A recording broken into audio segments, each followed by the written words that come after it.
Lo segundo que quiero compartir con ustedes es que esta conferencia la han visto en el tarjetón que figuraba Juan Pérez de Rubín y Gonzalo Lozano Soldevilla. Gonzalo Soldevilla es nieto de los dos protagonistas de la charla de Juan, Luis Lozano Rey y Fernando Lozano Cabo es su padre, pero debido a este gran lío que tenemos por el coronavirus no ha podido venir y desde aquí le damos un afectuoso saludo. Y ya les voy a presentar a nuestro conferenciante. Juan Pérez de Rubín es oceanógrafo, es doctor en biología y lleva desde que tenía 24 añitos en el Instituto Español de Oceanografía trabajando. Actualmente es científico titular en el centro del Instituto Oceanográfico que tiene en Málaga. Juan tiene dos facetas muy importantes. Por un lado es oceanógrafo, ha hecho multitud de campañas oceanográficas, en muchísimas de ellas ha sido el jefe de la campaña, tiene más de 50 artículos relacionados con su labor como científico en oceanografía, pero creo que su gran pasión es la divulgación de las ciencias, y en este caso de las ciencias del mar y de la pesca. Tiene más de 60 artículos, capítulos de libros, ha hecho conferencias, ha colaborado en exposiciones, todo relacionado con la divulgación de las ciencias del mar y de la pesca. Es colaborador del Museo de Ciencias Naturales ya desde hace muchos años y bueno, siempre que le decimos, Juan, ¿te parece que ocupas tal? Siempre dice que sí. Y bueno, en el libro que tiene Juan ahí en la mesa, ha elaborado un precioso capítulo dedicado a los Lozano, a Luis Lozano Rey y a Fernando Lozano Cabo. Ha hecho una gran investigación acerca de las investigaciones de estos dos científicos, pero también ha incorporado todo lo que tenía que ver con la función de estas dos personas en la divulgación de la ciencia. Y nada más, les dejo con Juan y con Lozano.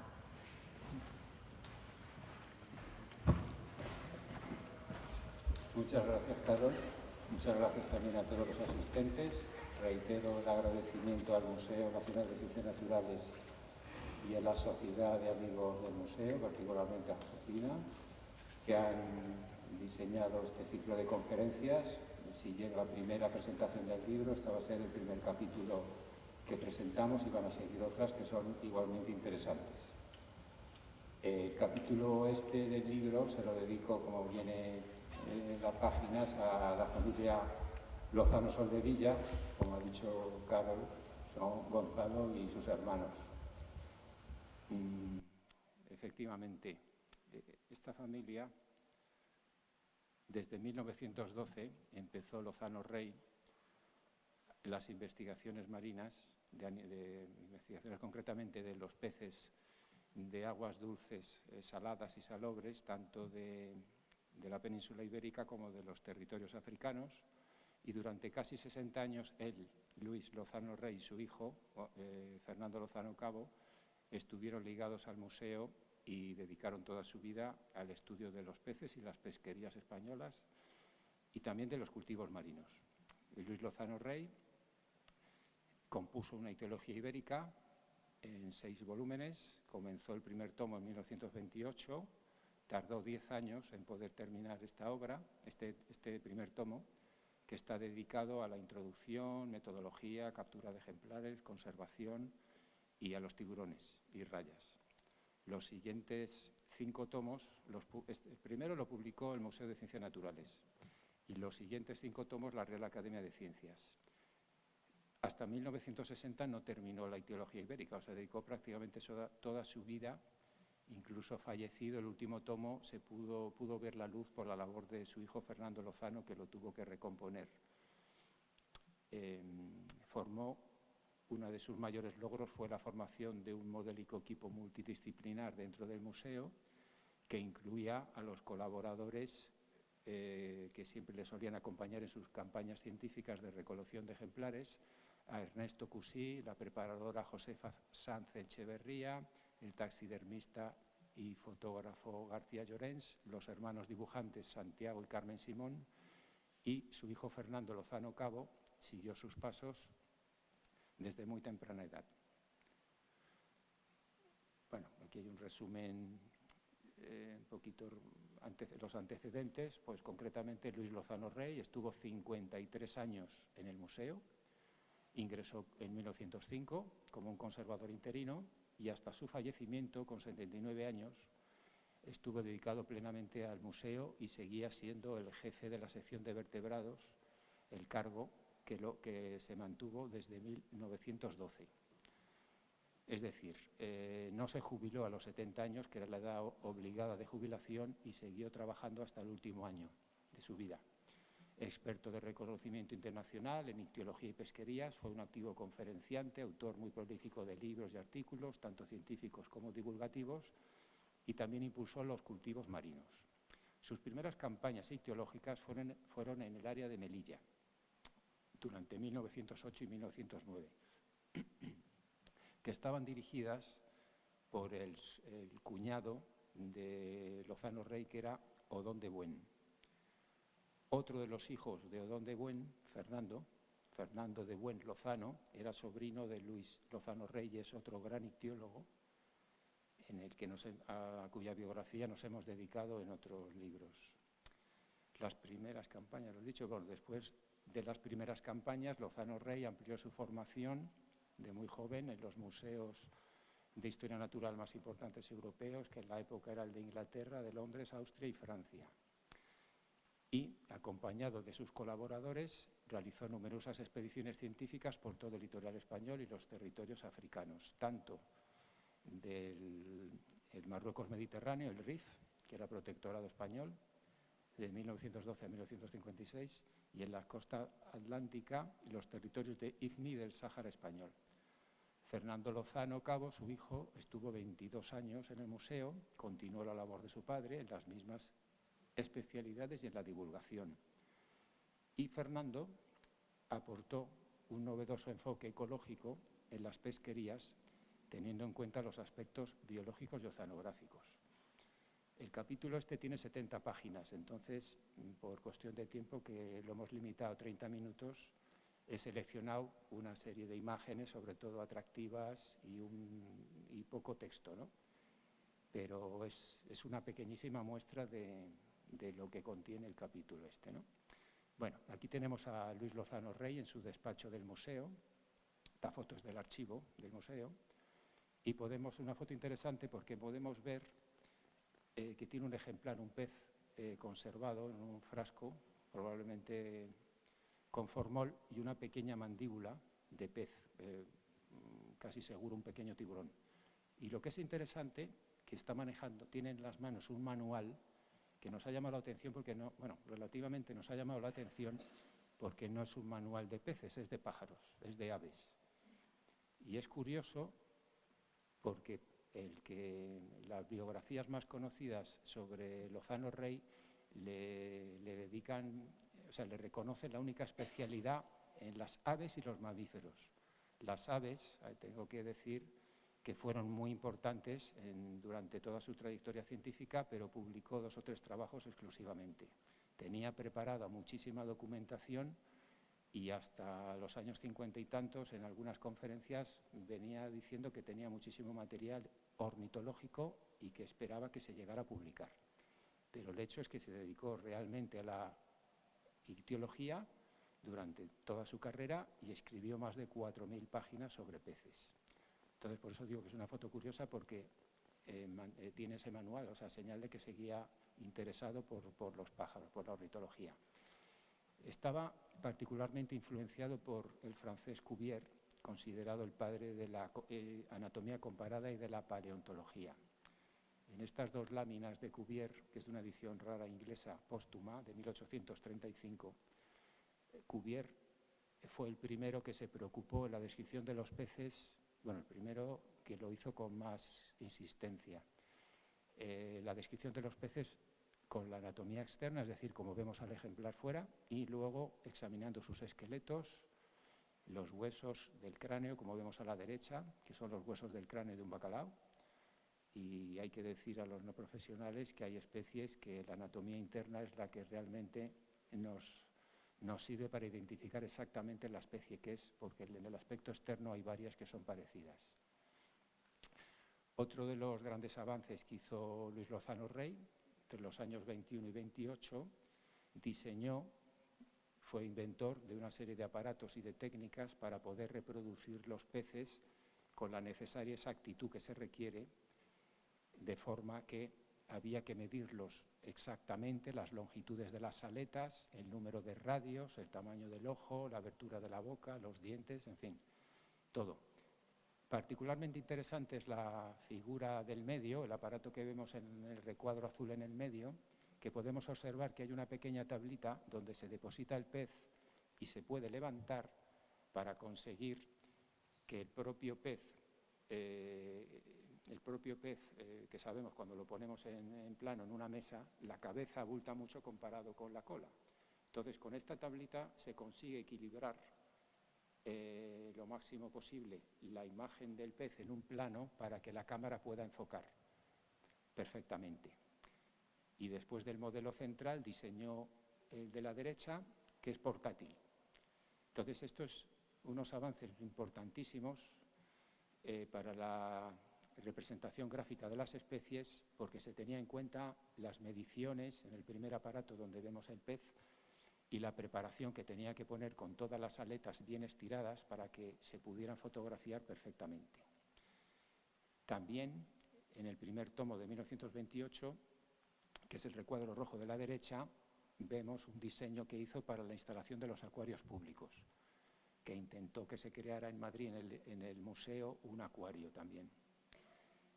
Las imágenes de abajo son del tomo también primero, de 1928, y la primera figura de las rayas, a la izquierda, es una fotografía. Si nos fijamos en esa fotografía y en la de al lado, que es un dibujo, vemos cómo los dibujantes, dirigidos por Lozano Rey, eran capaces de simplificar en algunas especies toda la información que aparece en la foto y centrarse solo en las características más importantes para identificar a la especie. Como he dicho antes, la ictiología ibérica de Lozano Rey ocupó 5 volúmenes, comenzó en 1928 y los siguientes tomos aparecieron entre los años 1947 y 1960, publicados por la Academia de Ciencias. En el primer tomo dedicó una década, a 10 años, para poder terminarlo, y completó esta ictiología con un volumen aparte, también de la Academia de Ciencias, sobre las especies dulceacuícolas en 1935.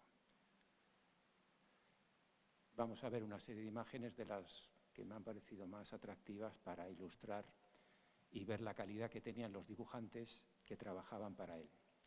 Esta es una imagen del primer tomo de un par de especies de tiburones de Santiago Simón, que esta mañana, por cierto, he tenido el privilegio de ver los originales acompañados de la responsable del archivo, y que se conservan en el archivo del museo todos los dibujos, o la mayor parte de los dibujos de Santiago Simón y de su hermana Carmen.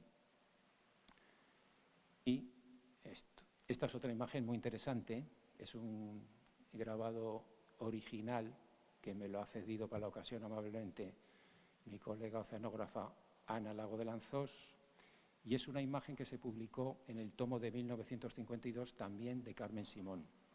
El original es una sama, un pez muy conocido en Canarias, y he localizado la página original en el tomo, ya digo, de 1952, y para que nos hagamos una idea, este pez, que es de la familia del besugo, de los sargos, de los espáridos, le dedicó 3 páginas. La meticulosidad que le dedica, bueno, no sé si se puede leer la paginita esta, pero vamos, una descripción en 3 páginas con la máximo detalle. Y para dar más valor a esta imagen, que aunque para mucha gente al ser en blanco y negro pues parece que no es muy bonita, digamos, entre comillas, solo nos fijamos en las escamas. Tenían que dibujar todas las escamas del pez, todas.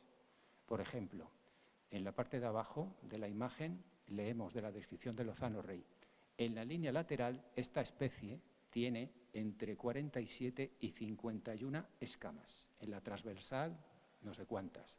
Entre las aletas pelvianas y la anal, no sé cuántas escamas. Y luego terminaba, sobre las vejillas hay 5 o 6 series de escamas. Hay especies como esta que no tienen unos colores muy vivos, entonces, y son especies muy parecidas dentro de la familia, que hay que llegar a dibujar todas las escamas, cosa que en una fotografía es imposible y en una acuarela tampoco. Entonces, estas imágenes, que son muy técnicas, lamentablemente, pues el que solo busca la belleza artística, pues le cuesta valorarlo, ¿no? Este es un caso contrario, esto es otra acuarela también original de mi compañera, que me lo ha cedido amablemente, y he comprobado, cotejando la imagen original con la publicada, que es la lámina de la derecha, en el que la imprenta de la época, las cromolitografías estaban muy poco desarrolladas, época de posguerra, y se pierde muchísimo detalle de la gran calidad que tiene la acuarela. Entonces, aunque veamos estos tomos ahora, que tienen 80 años, 50, 80, no podemos valorar, hasta que no veamos los originales, no podíamos valorar la calidad real que tenía el trabajo de los dibujantes. Curiosamente, tanto en el original como en la imagen publicada falta la aleta pélvica, que debió ser un despiste del artista o se deterioró, no sabemos. Esto es otro ejemplo de láminas de los últimos tomos de su teología ibérica. También, como he comentado antes, en el año 35 le publicó la Real Academia de Ciencias otro tomo académico sobre los peces de aguas dulces y salobres, en el título Peces fluviales, y entre toda la descripción que hay ahí me he cogido una muestra de fotografías que son muy interesantes de antiguas técnicas de pesca que ya están prácticamente desaparecidas en zonas en las que son actualmente reservas naturales y no se puede pescar. Por ejemplo, a la izquierda, en Motril, una pesca de boliche en el delta del Guadalfeo, arrastrando con el agua hasta las rodillas los pescadores sujetando el copo. En la imagen de abajo, en el Mar Menor de Murcia, una encañizada cuando eran con cañas. En la del centro, pesca del Esturión. En el Guadalquivir, que curiosamente creo recordar, durante 20 años hubo una fábrica de caviar español, caviar andaluz, de la familia Ibarra. En la de abajo, el Guadalhorce, la desembocadura del Guadalhorce en Málaga, un trasmayo, que esta zona desgraciadamente ha desaparecido porque se ha canalizado el agua y se ha convertido en algo que no tiene nada que ver con esto. A la derecha, en el río Segura, lanzando un esparabel, un arte de pesca que está prohibido actualmente, igual que el boliche. Y abajo de esa imagen le vemos a Lozano Rey, de blanco a la derecha, viendo la captura que ha obtenido este pescador de río con el de barbos. Ahora voy a poner una serie de imágenes sobre las facetas divulgativas de Lozano Rey. Hemos visto que en el año 35 escribió el libro académico y luego tuvo que divulgar fuera del museo la necesidad de que se hicieran guías y trabajos populares, sobre todo en este caso dirigido a los pescadores, porque él consideraba que los pescadores eran gente que por su propia tarea, por su propio deporte, podían ser capaces de obtener especies que todavía no eran conocidas, y entonces él tenía activo correspondencia con cofradías de pescadores y pescadores aficionados que le mandaban ejemplares a Madrid al museo. Y aquí he seleccionado unas pocas imágenes interesantes, porque a pesar del título de peces fluviales, como veremos en la siguiente imagen, también estudiaba, por ejemplo, esta es del río Verdugo, en la ría de Vigo, en el fondo de la ría de Vigo, estudiaba las especies del cauce alto y también de la desembocadura. Entonces, en la desembocadura de las zonas lacustres y fluviales españolas, pues encontraba especies marinas y también las incluía. Entonces, es muy interesante este libro, que los interesados, valga la redundancia, los interesados en las especies marinas no saben que también es una fuente muy importante de información y de láminas muy interesantes, igualmente. A la derecha tenemos una imagen de unos barbos en un estanque de Alhama de Aragón, porque también es obvio, ¿no?, que aparte de las especies del litoral y de la costa, que es la que más tiempo dedicó su vida, también recorrió muchos embalses, estanques, ríos y abajo un vivero de anguilas en la Albufera de Valencia. Esta es una de las láminas que he seleccionado, hay unas en blanco y negro en esta obra y otras en colores, acuarelas del propio Lozano Rey y de Carmen Simón. Hay otras que ya digo, aquí están mezcladas especies, la de la izquierda son todas especies de agua dulce, la derecha son todos de especies marinas, pero como él ya digo que también recogía ejemplares en las desembocaduras, pues también están aquí. Y a la derecha una figura con el detalle que hemos visto antes, con escamas y tal, de Carmen Simón.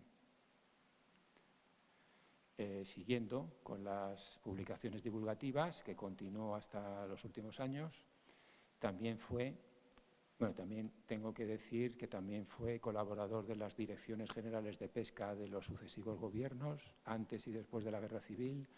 Fue profesor, igual que su hijo, asociado al Instituto Español de Oceanografía, miembro de la Real Academia de Ciencias de varios países europeos, representantes en todos los congresos internacionales españoles de la época, tanto del Museo como del Instituto Oceanográfico, los dos expertos en pesquerías, en reglamentación pesquera, en los nombres vulgares de las especies de los peces.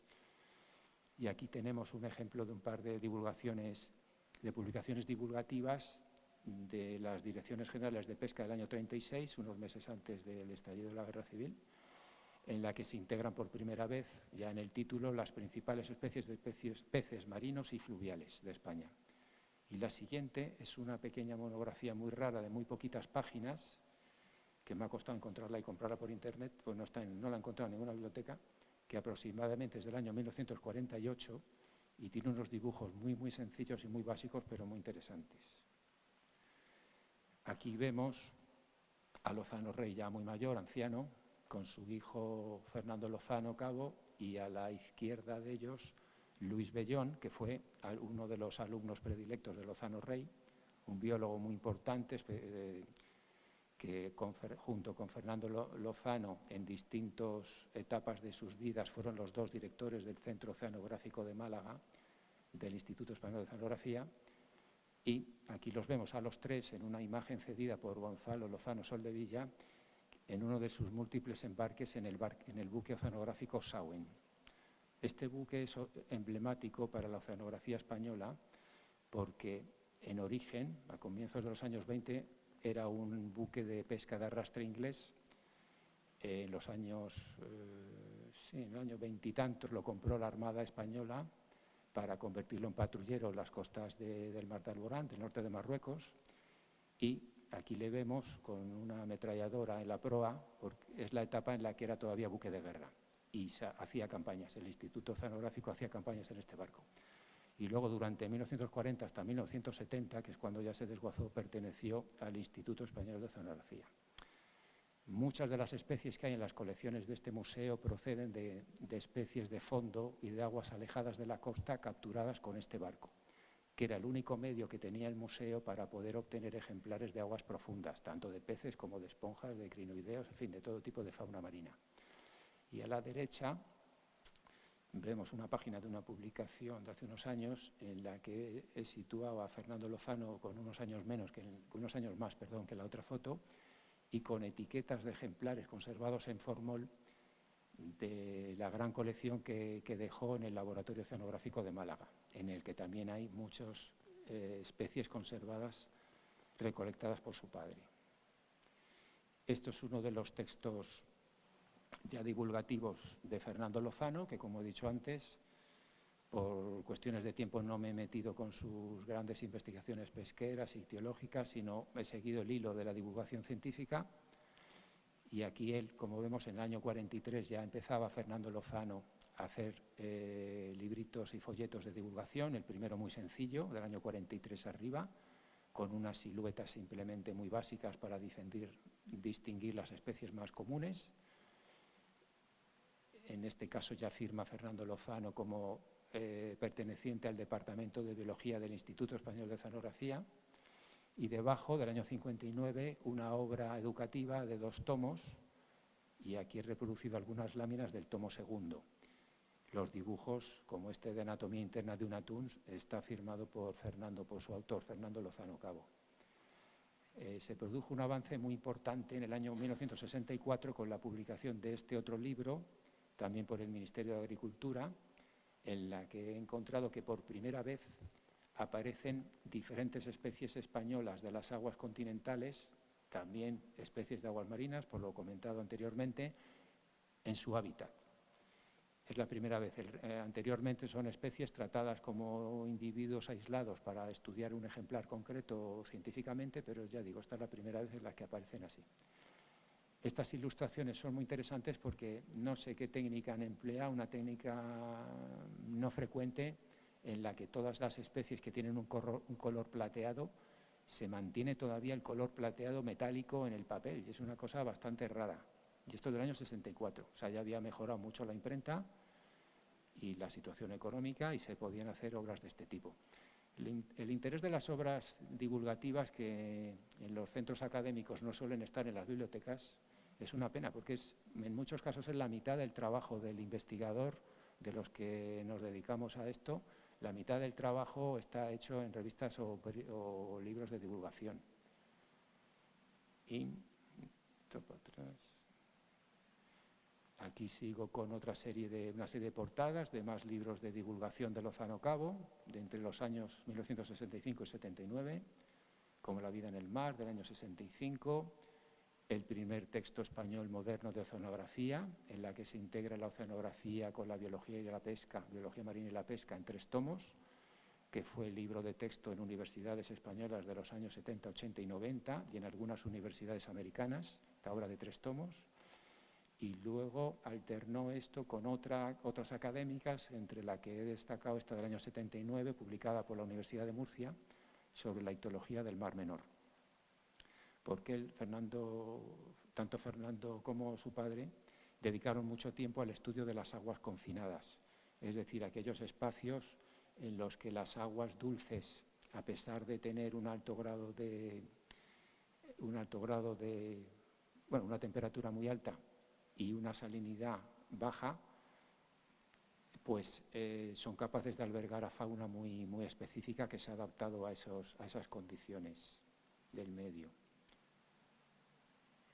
Y aquí, para ir ya terminando con las ilustraciones, otra muy interesante, una publicación en la Universidad de La Laguna, cuando Fernando Lozano, en el año 1970, pide la excedencia en el museo para ocupar la plaza de profesor creo recordar que era Biología Marina en la Universidad de La Laguna, y este es el primer trabajo que publica allí en Canarias, en la Universidad de La Laguna, en la que con ese dominio tanto del de su padre, de toda la fauna ictiológica, tanto española como africana, del norte, mediterráneo y del Atlántico, nos pone estas 3 imágenes del tratado que dedica a estas 46 especies de interés pesquero de las faunas paleárticas, concretamente a la izquierda, lusitánica, que viene a corresponderse con el Golfo de Cádiz, Portugal, la propiamente mediterránea y la fauna atlántica entre Canarias y Mauritania. Todas con sus nombres. Por ejemplo, vemos que en la zona lusitánica española tenemos la sardina, en la zona mediterránea ya aparece la lacha, que es una especie del mismo grupo, otro clupeiforme, pero adaptado a aguas más calientes y más saladas. En la región canario-mauritánica el sustituto ya es otra especie, el machuelo, con la merluza pasa igual. En la zona lusitánica vemos abajo de todo la merluza europea, y en la zona canario-mauritánica vemos abajo a la derecha la merluza negra de Mauritania. O sea, son especies que él veía que ocupaban ecosistemas parecidos, pero eran ya especies diferentes, adaptadas a las diferentes condiciones de temperatura y salinidad del agua. Entre lo poco que puedo dedicar por falta de tiempo a sus expediciones africanas, ya para ir terminando, he encontrado estas interesantes de su expedición científica IFNI del año 1934. En la primera vemos el destacamento militar español en una orilla del río Num, que era la zona fronteriza entre el dominio español y el francés. Los españoles, el pequeño destacamento militar estaba en la primera parte que vemos, al frente, y en la colina de atrás estaban los destacamentos franceses, vigilándose, según cuenta Lozano Rey, vigilándose con las armas continuamente, a pesar de estar en paz, pero estaban compartiendo un territorio bastante hostil y entre los propios países, los militares franceses y españoles, por lo visto, el intercambio era mínimo. Vemos a la derecha una foto de nativos pescando barbos con una red que le cedió la comisión, abajo una escena en las largas playas de Ifni, otra imagen muy curiosa abajo a la derecha de musulmanes y cristianos desplazando un carabo pesquero, que es una barca muy grande, típica de todo el litoral de Marruecos, del Atlántico y del Mediterráneo. Y vemos aquí a la izquierda tiendas de campaña de la comisión, a Lozano Rey sentado de frente con una camisa blanca y sombrero, y él escribió que gracias a la protección del boramito, el morabito este de Sidi Ouazzik, que aparece al fondo, una zona sagrada que habían conseguido poder acampar ahí, pues no tuvieron problemas con los marroquíes y de las tribus cercanas que hostigaban lógicamente a los destacamentos militares españoles y franceses. Y ya para terminar, una imagen con una raya capturada allí. Y para terminar, voy a leer unas palabras de Lozano Rey, cuando en 1953, o sea, bastante años después de esta expedición, escribió: «Casi siempre que he hecho campañas de recolección de material de estudio, he tropezado con la dificultad de carecer de un local para trabajar y de medios de transporte para ir a los lugares apetecidos. Para un verdadero naturalista tiene que ser plenamente satisfactorio en cualquier periodo de su vida permanecer meses y meses en los lugares que convenga en cada caso». En esta fecha quiero recordar que tenía 60 y tantos años y todavía seguía acampando, recolectando peces y con ese espíritu de naturalista de raza que le acompañó durante toda su vida. Pues muchas gracias a todos por su atención.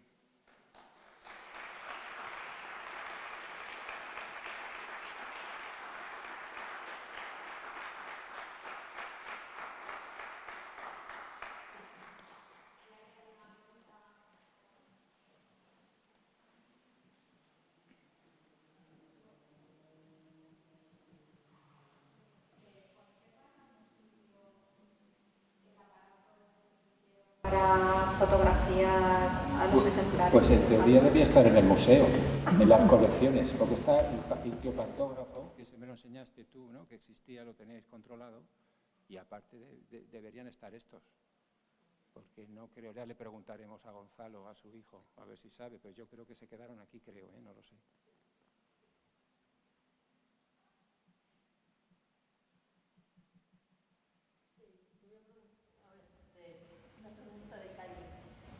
Es más científico, recuerdo en una charla sobre ilustración científica, en los peces es indistinto que vienen a la derecha o a la izquierda, que veo que la mayoría que nos has enseñado nadan hacia nuestra izquierda, pero ¿es indistinto? No creo que haya ninguna norma, pero no sé si por motivo estético o qué. Tienes razón, generalmente se pintan en ese sentido, aunque son simétricos y las coloraciones y demás no cambian. Tengo otra preguntita. Has dicho que efectivamente es una pena que perdemos mucha información a lo mejor al desechar literatura divulgativa. Claro, que se cree que es de segunda categoría y que hay una información ahí preciosa. Yo, una pregunta de que no sé nada. ¿Todos los peces se comen? Porque a mí siempre que voy a lonjas y así, hace nada estuve en el del Tebre, no me sale ahora a qué lonja iba. Siempre me dan ganas de arrancar los pósters del front, que son una maravilla para... Bueno, el front desgraciadamente ya no existe. No existe, pero siempre tenía me una parece base de datos estupenda. Eso es lo que tenemos que tener en todas las bibliotecas, claro, para identificar peces. Incluso con el desastre de que cuando desapareció quitaron la base de datos maravillosa que había en Internet, en el Ministerio de Agricultura, con una información que utilizaban todos los pescadores españoles, accedían ahí a ver el mero, la diferencia del mero con el abadejo, y eso se ha quitado. Yo no sé por qué se ha quitado eso. Sí, sobre todo, claro, vamos a ver. De aprovechamiento alimenticio, ¿todos claro. los peces se comen? Bueno, vamos a ver, es una pregunta buena. Ellos como científicos estudiaban todas las especies que aparecían, no entraban si comestibles o no. En teoría, que yo sepa, que tampoco soy experto en esto, salvo los hígados de tiburones que tienen hidrocarburos, el resto en las costas españolas, todas son comestibles, depende del estómago que tenga uno. Para comerte una morena o para comerte otras especies menos atractivas, ¿no? Y cada vez que encuentran los pescadores, o encontraban ya cada vez más raro, especies poco conocidas, por ejemplo la rosada. La rosada es una especie de Sudáfrica, que es una serpiente horrorosa, y la han vendido ahora al mercado. Bueno, hay una marca de supermercado, una cadena que la vende, y le suelen quitar la cabeza, porque el ama de casa que ve esa cabeza, ese pescado no lo compra. Y es una rosada, la venden fileteada, entonces tú no estás viendo el ejemplar como es, porque muchos son muy poco apetecibles. La morena, por ejemplo, yo me acuerdo, me voy a contar una anécdota familiar de mi madre que está aquí, que yo hacía pesca submarina cuando era en otros tiempos, y cuando cogía morena me decía, esta te la preparas tú en la cocina, yo no entro. Una serpiente, es una serpiente totalmente. Y luego una carne, en fin. Quiero decir que muchas, ya digo, no soy experto, solo sé que los hígados de tiburones, la mayor parte no se comen porque tienen hidrocarburos, o sea, son como comerte petróleo. Y luego hay muchísimas muy ricas, muy interesantes y en cantidades muy grandes, pero el aspecto es tan poco satisfactorio que lo tienen que filetear y ya buscarle nombres comerciales muy forzados. Y claro, muchas amas de casa ven nombres y tal, por eso hay mucho fraude en esto, porque le están llamando la rosada a especies que no es. Viene el nombre científico, pero como la gente no sabe el nombre científico, no me vale. Pero es que eso no es la rosada auténtica de Sudáfrica, no es eso, es otra cosa, le llaman rosada, alegremente. Tiene un color rosado, pues lo meten como rosado. Entonces, ellos se preocuparon de poner los nombres y unas guías espectaculares de la Secretaría de Pesca para que los consumidores supieran los nombres vulgares y pudieran diferenciar qué especies son, la verdad, las que estás comprando. Y luego también tienen otras publicaciones muy interesantes para el consumo de latas, para distinguir cuando esa lata que pone que es sardina o atún blanco, atún rojo, sea realmente la especie que está dentro. Porque ahora también hay vigilancia en eso, pero antiguamente había mucho fraude también. Entonces, ellos trabajaban muchísimo de cara, en la posguerra, a la biología aplicada a la pesca y al consumo y a las familias. Entonces, tiene muchísimo publicado en revistas de pesca, deportivas, o sea, y son artículos con un nivel, lógicamente, máximo, pero muy popular, eran muy populares. En las bases de datos de hemerotecas de ABC, de cualquiera, salen ellos. Los Lozano, el profesor Lozano, una conferencia, le conocían en toda España por esta cantidad de libros populares dirigidos a los pescadores, con la intención no solo de educarles, sino de conseguir ejemplares que algunos mandaban, ejemplares muy interesantes. En la correspondencia que hay en el archivo hay bastantes cartas de pescadores de Valencia. Mire, le mando, profesor, le mando este pez que creo que es una especie muy rara, en formol.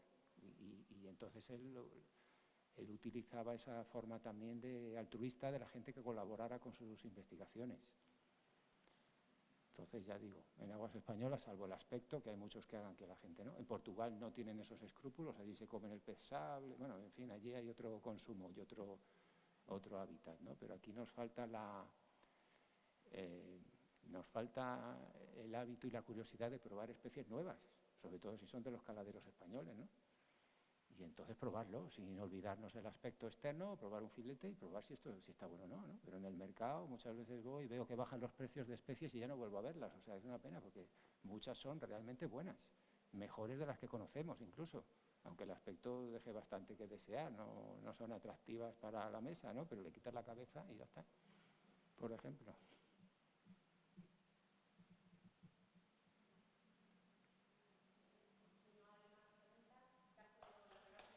Muchas gracias.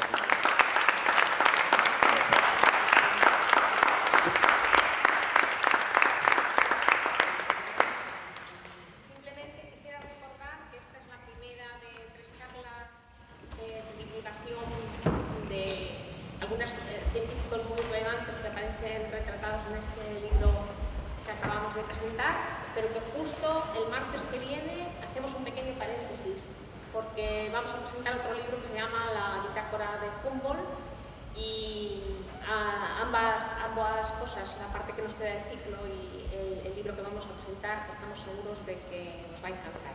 Si estáis aquí con nosotros, encantados, y si nos veis a través de Facebook, también muy contentos. Gracias.